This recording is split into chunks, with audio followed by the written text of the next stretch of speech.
Are you sitting down? Great. Okay, so here we have something super, super, super, super, super duper rare. Okay?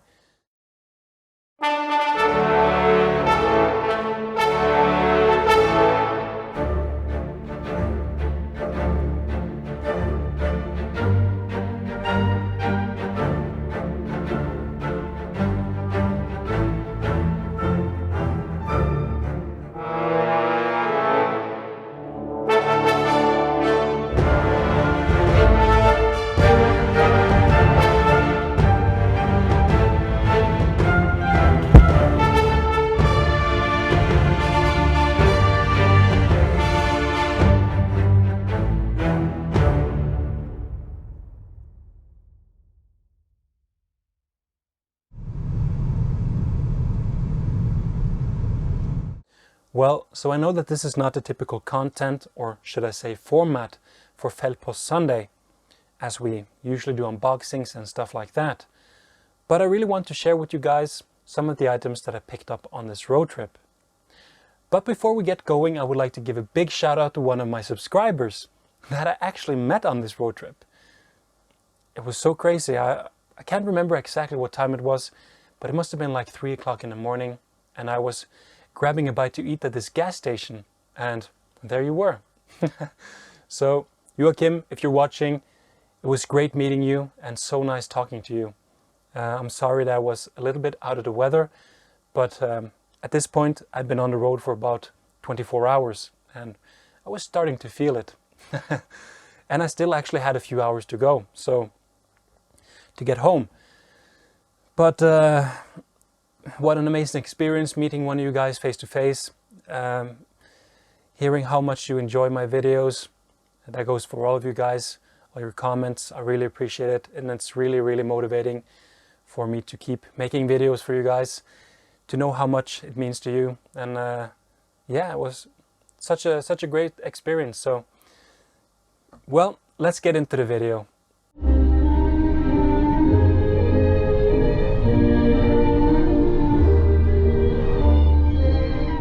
So while I was checking out my third German 1937 Opel Olympia staff car, I picked up this nearby.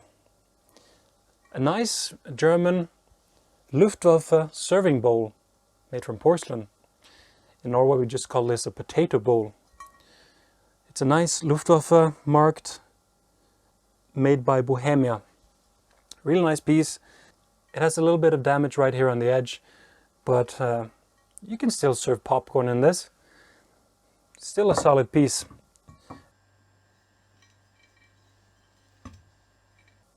The price was great, so why not?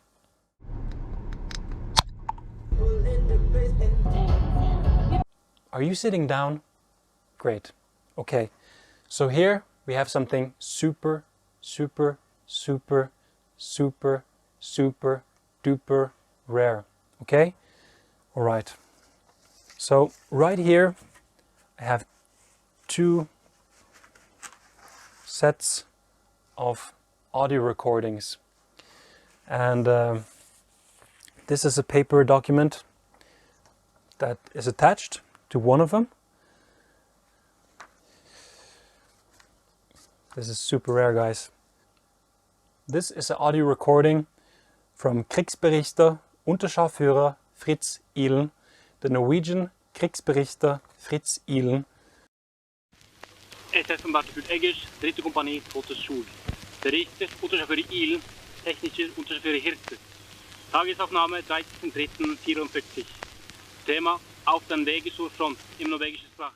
This is the document that accompanied this, what you call it in German, Schallfolien. So it's pretty much like an LP, sort of. These are really flimsy, like plastic. Fritz Ihlen, Abscheid mit Rostov. So this was sent from Germany, or from Rostov, together with this letter here, or document, to the Norwegian radio station. Here we have another one. This one is from 1944. Das Brach des Tages, 19 April. So here you can also see at what times it was supposed to be sent on the radio. So cool. Kampene som har kostet norske frivillige livet.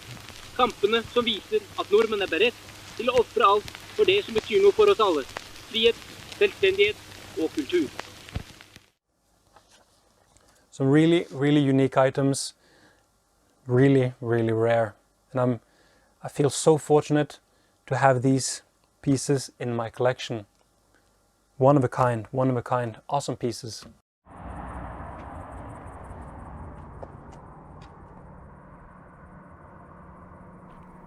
Can you guess what this is? That's right, the main food kettle for a German field kitchen. I was actually really surprised that I was able to fit this into my car. This kettle size belongs to the smaller model, HF12 and 14, and was the main reason for this road trip. Because the kettle that came with this restoration project had some issues. The main problem was that the outer kettle was missing. And to my surprise, the manufacture and the year of production of both the field kitchen and the new kettle was identical. Now what are the odds? A nice Waffenamt there. It also retains some of those hard to find details, and whatever parts are missing, I already have some spare parts laying around. By the way, this is a large kettle, and it's enameled in the iconic and beautiful Bavarian blue color. The condition of the new kettle is very good, especially considering that it was recently found buried at the bottom of a compost heap. The stainless steel is in great shape, except for the lid, which has suffered a bit. But the old kettle has the opposite problem.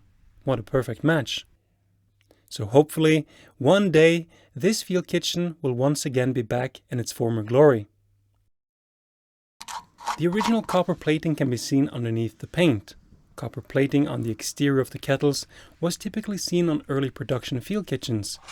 Both of these kettles are finished in the same way. The main food cooking kettle was double layered and had a layer of glycerin between the inner and outer pot to prevent scorching, even heat distribution, and to aid heat preservation.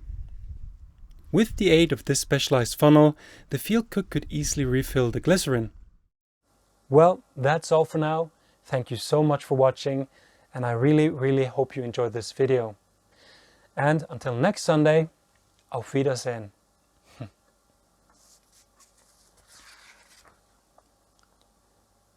Fritz Ihlen.